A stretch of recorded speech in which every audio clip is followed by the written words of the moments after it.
ኩረጃ በፍጹም አይቻልም። እንኳን ወደ መጽሐፍ ቅዱስ የጥያቄና መልስ ፈተና በደህና መጡ። ጥያቄዎቻችን ሲጀመር መኮረጅ ፈጽሞ የተከለከለ ነው። በሉቃስ 8:17 የማይገለጥ የተሰወረ የለምና የማይታወቅም ወደ ግልጥ የማይመጣ የተሸሸገ የለም እንደሚል በታማኝነት መልሱን ይስጡ። ይህ ፈተና አይደለም፣ ነገር ግን የእምነት ሙከራ ነው። ይህን ቃል ተላልፎ የተገኘ ማንኛውም ተማሪ ቻናላችንን ላይክ፣ ሰብስክራይብ እና ለ5 ሰዎች ደግሞ ሼር የማድረግ ግዴታ አለ። በቅጣቱ ከተስማማን ጀምሩ ስል ጥያቄዎቻችሁን መስራት ጀምራላችሁ። ጀምሩ።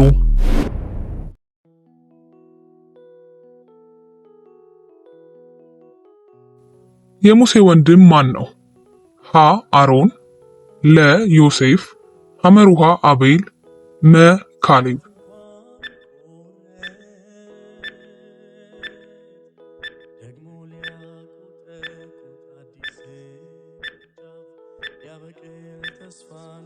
መልሱ ሀ አሮን። አሮንም ሌዋዊ ወንድምህ አይደለምን? ዘጸአት 4:14።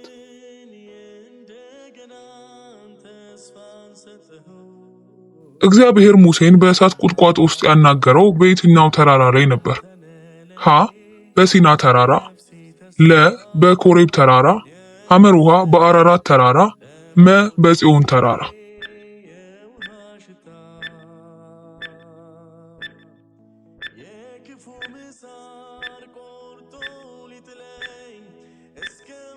መልሱ ለ በኮሬብ ተራራ። አንድ ቀን ሙሴ የምድያም ካህን የሆነውን የአማቱን የዮቶርን በጎችና ፍየሎች እየጠበቀ ሳለ መንጋውን እየነዳ ወደ ምድረ በዳው ዳርቻ አምጥቶ የእግዚአብሔር ተራራ ተብሎ ወደሚጠራው ወደ ኮሬብ ቀረበ። ዘጸአት 3:1-2።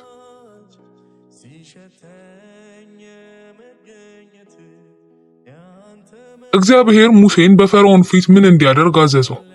ሀ መሠዊያ እንዲሰራ፣ ለ ተአምር እንዲያደርግ፣ ሐመሩሃ መስዋዕት እንዲያቀርብ፣ መ እንዲጸልይ።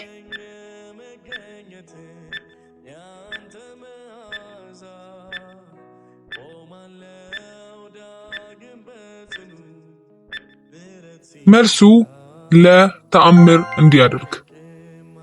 ፈርዖን ተአምር አሳዩኝ ባላችሁ ጊዜ አሮንን እንዲህ በለው፣ በትርህን ውሰድና በፈርዖን ፊት ጣላት፣ ከዚያም እባብ ትሆናለች። ዘጸአት 7:9።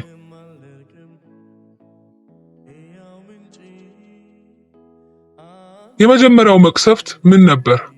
ሀ ድርቅ፣ ለ ደም፣ ሐመሩሃ ዝንብ፣ መ ጨለማ።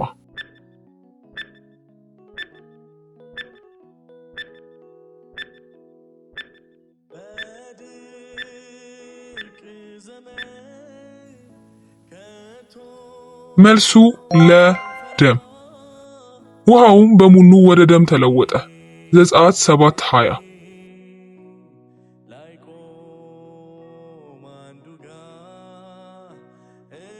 የፈርዖንን ልብ ያጠነከረው ማን ነው? ሀ ፈርዖን ራሱ፣ ለ እግዚአብሔር፣ ሐመሩሃ ሙሴ፣ መ መሳሪያዎቹ።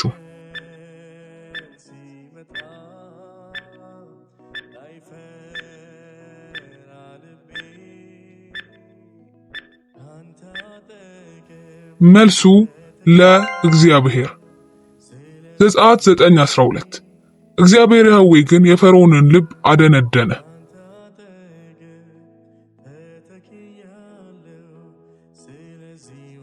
በፋሲካ ጊዜ እስራኤላውያን የበሉት ምግብ ምን ነበር? ሀ እንጀራ ከማር ጋር፣ ለ የተጠበሰ ስጋና ያልቦካ ቂጣ፣ ሐመሩሃ አሳ፣ መ ፍራፍሬና ወይን።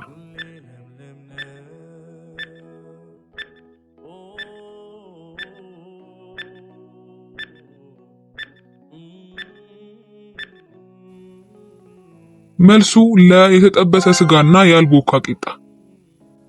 ስጋውንም በዚያች ሌሊት በእሳት ላይ ጠብሰው ከመራራ ቅጠልና ካልቦካ ቂጣ ጋር ይብሉት። ዘጸአት 12:8።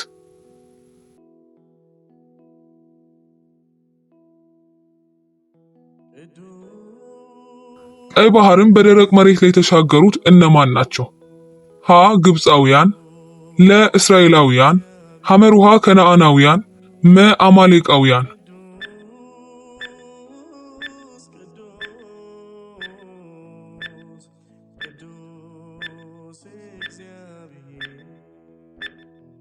መልሱ ለእስራኤላውያን ነው። ዘጸአት 14:22 እስራኤልም ውሃውን በግራና በቀኝ እንደ ግድግዳ ሆኖ በየብስ በባህሩ ውስጥ አለፉ።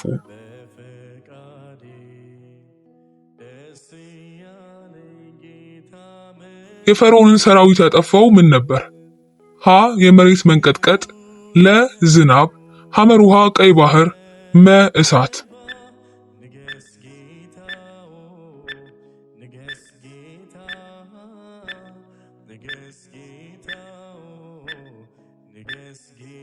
መልሱ ሐመር ውሃ ቀይ ባህር። ውሃውም ተመልሶ እስራኤላውያንን ተከትለው ወደ ባህር የገቡትን ሰረገሎች፣ ፈረሰኞች፣ መላውን የግብፅ ሰራዊት ሁሉ ሸፈነ። አንድም እንኳን አልተረፈም። ዘጸአት 14:28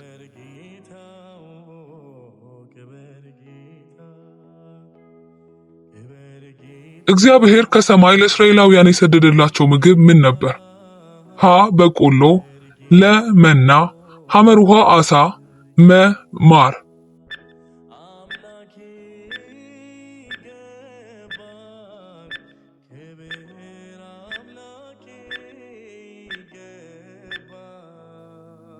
መልሱ ለመና።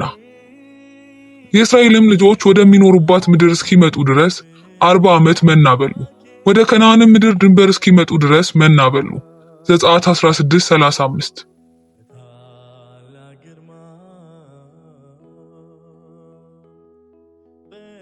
ሙሴ ውሃ እንዲያወጣ የመታው ምን ነበር? ሀ ጉድጓድ፣ ለ አለት፣ ሐመር ውሃ ዛፍ፣ መ መሬት።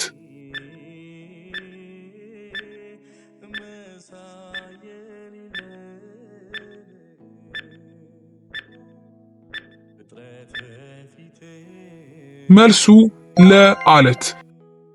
እነሆ እኔ በዚያ በኮሬብ በአለት ላይ በፊትህ እቆማለሁ፣ አለቱንም ትመታለህ። ዘጸአት 17:6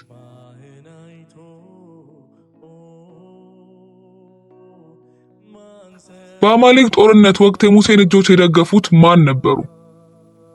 ሀ አሮንና ሁር፣ ለ አፍኒንና ፊንሐስ፣ ሐመር ውሃ ኢያሱና ካሌብ፣ መ ናዳብና ኤሊሁ።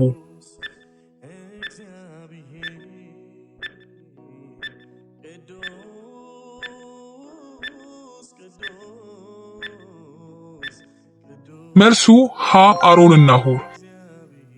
አሮንና ሁርም እጆቹን ደገፉት። ዘጸአት 17:12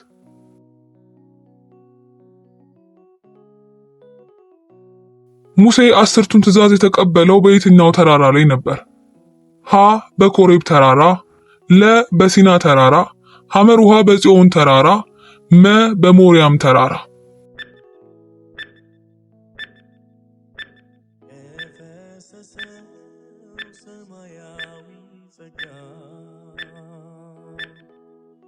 መልሱ ለ በሲና ተራራ።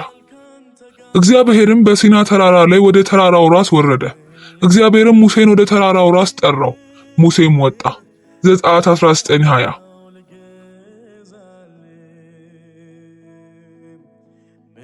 ሙሴ በተራራ ላይ ሳለ እስራኤላውያን የሰሩት ነገር ምን ነበር?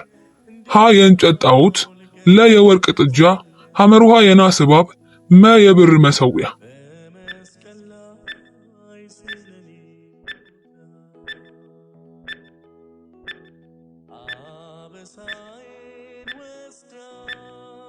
መልሱ ለ የወርቅ ጥጃ።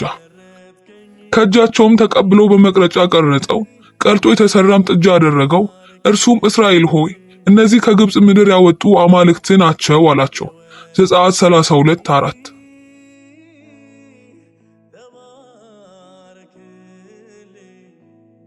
እግዚአብሔር ለሙሴ ስንት ጽላቶችን ሰጠው? ሀ 1፣ ለ 2፣ ሐመር ውሃ 3፣ መ 10።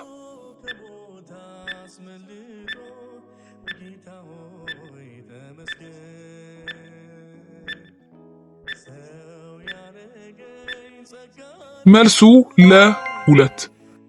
እግዚአብሔርም ከሙሴ ጋር በሲና ተራራ የተናገረውን በፈጸመ ጊዜ በእግዚአብሔር ጣት የተጻፈባቸውን ከድንጋይ የሆኑ 2 የምስክር ጽላቶችን ሰጠው። ዘጸአት 31:18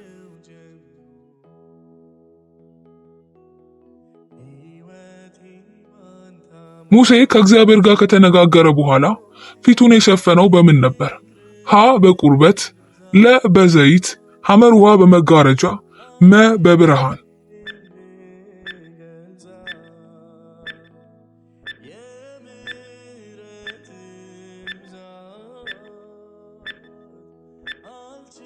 መልሱ ሐመር ውሃ በመጋረጃ። ሙሴም ለእግዚአብሔር ተናግሮ ከጨረሰ በኋላ በፊቱ መሸፈኛ አደረገ። ዘጸአት 34:33። ፈተናው ተጠናቋል። የእስካሁኑ ቆይታው እንዴት ያለ ነበር? ከ15ቱ ጥያቄ ምን ያህሉን መለሳችሁ? ከ15 ትክክለኛውን መልስ ካገኛችሁ ይህ ቃል እናንተ ነው። እንኳን ደስ አላችሁ እናንተ በጎ ታማኝ ባሪያ። ማቴዎስ 25:21። ታማኝነታችሁንና የመጽሐፍ ቅዱስ እውቀታችሁን ስላስመሰከራችሁ ተባረኩ። በቀጣይ በሌላ የክርስቲያን ኢምፓየር ጥያቄና መልስ እስከምንገናኝ ደህና ይቆዩ።